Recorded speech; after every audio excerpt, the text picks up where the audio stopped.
Good evening, everyone. I'm Riley King, and welcome to the Riley King Newscast, right here on the Riley King Network. It's Saturday, January 4th, 2020.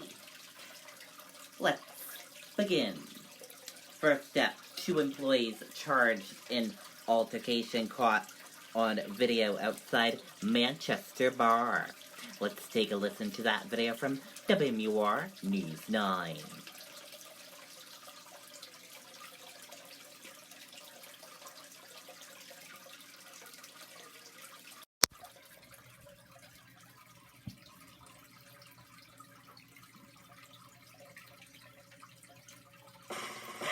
We made USAA insurance for veterans like Martin. When a hailstorm hit, he needed his insurance to get it done right away. USAA. What you're made of, we're made for. USAA. Breaking news this morning out of Manchester. Police say they have now charged 2 pub employees in connection with a fight that happened outside McGarvey's on New Year's Day. Police have charged 23-year-old Trevor Dyer with felony second-degree assault. They have also charged 32-year-old Dustin Bork with 2 counts of simple assault. Investigators say Bork pushed the victim from behind as they walked outside and assaulted another man on the sidewalk. This investigation remains active and ongoing. Okay, and there you go on that video and that report. Man killed in early morning shooting in Lynn, authorities say. Let's take a listen to that video from WMUR, WCVB, Boston.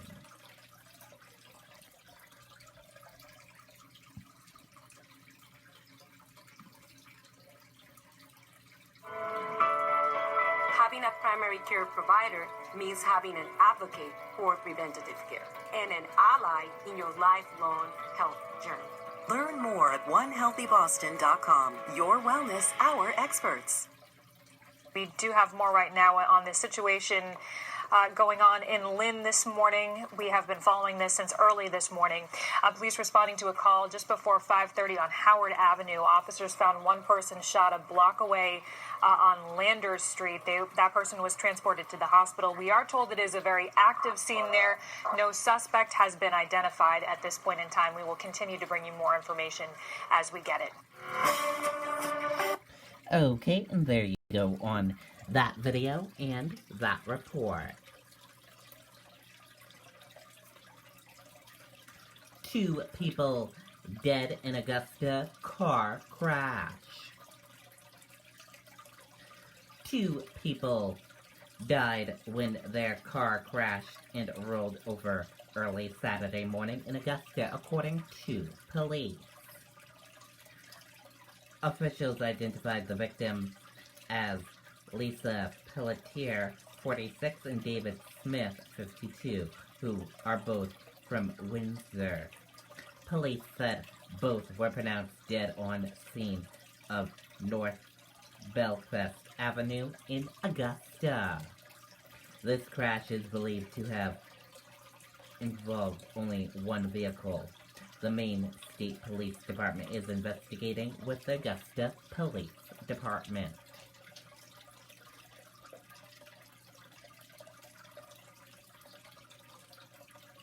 Take a look at this photo here. The Key West Citizen newspaper in Key West posted this. Please share. This woman, who is 5'4" and 180 pounds, blonde hair, blue eyes, has been reported missing in Key West. She was last seen wearing white jeans and a blouse. She was staying at Margaritaville Hotel in Key West. She left in the middle of the night and left a note on 1/2/20 saying she was going for a walk and never returned. All she took was her purse, none of her belongings or phone. If you have any information, please call her daughter at 928-542 2677. A missing persons report has been filed. Please help and thank you. Again, here's that photo of that woman.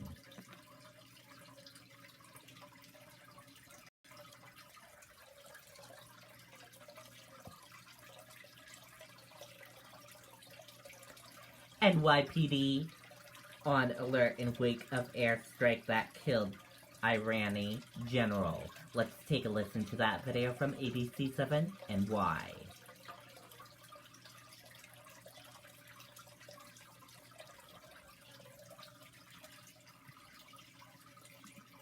The police commissioner says there are no credible threats against this city, but this remains our country's top terror target, as you know.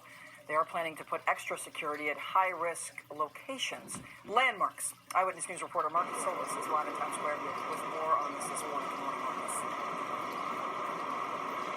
Good morning, Michelle. And yes, the mayor says that no city has faced more threats than New York City over the last 20 years, and that is why there is increased security here at the crossroads of the world in Times Square and other key locations throughout the city, despite the fact that, as the mayor stressed, there is no credible threat. The NYPD deploying heavily armed officers, canine units, uniformed officers, plainclothes cops. They'll all be focusing on sensitive locations, and the MTA police will be stepping up security at transit hubs like Penn Station and Grand Central. The National Guard deployed to the area's airports.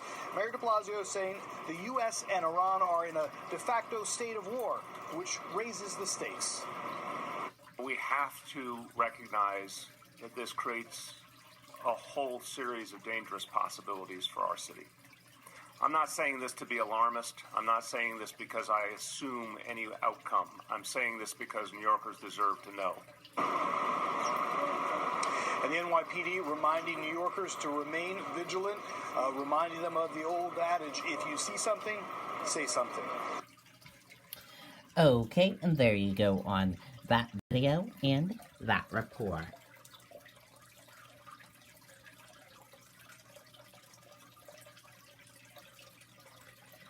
Deadly attack on Iran military leader injects new issues into 2020 campaign.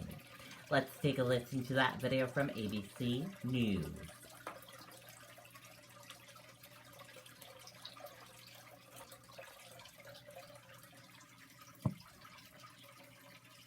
Well, that airstrike killing General Soleimani is putting foreign policy front and center on the campaign trail.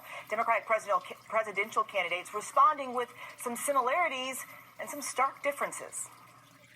The Democratic candidates sounding off, responding to the president ordering that drone strike. Senator Bernie Sanders issuing the strongest condemnation of President Trump's decision to assassinate the Iranian general. This is a dangerous escalation that brings us closer to another disastrous war in the Middle East. Michael Bloomberg calling Sanders' characterization of the killing as an assassination outrageous. Nobody that I know of would think that we did something wrong in getting the general. Bloomberg instead questioning the Trump administration's strategy going forward. Sanders digging in, saying a war in Iran would be a bigger disaster than Iraq. Trump makes decisions impulsively, without explanation, and in this case, as in the past, without any congressional consultation. Joe Biden also slamming President Trump for tossing a stick of dynamite into a tinderbox. Safety of the country. What I'm concerned about is whether or not there is a game plan. The last thing we need is another major conflict on the Persian Gulf right now. Pete Buttigieg, one of the only veterans in the race, concerned about the fallout, the real-life consequences to come.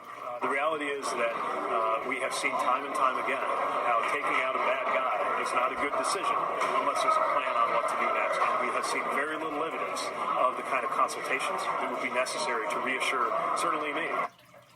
And just about every candidate acknowledged that this was a bad guy, that he deserved to be brought to justice. The question that they had was this the right and the best way to do that? And what is the plan going forward? This news in many ways scrambling the race at this point. Eva, thank you for that. Hi, everyone. Okay, and there you go on that video and that report.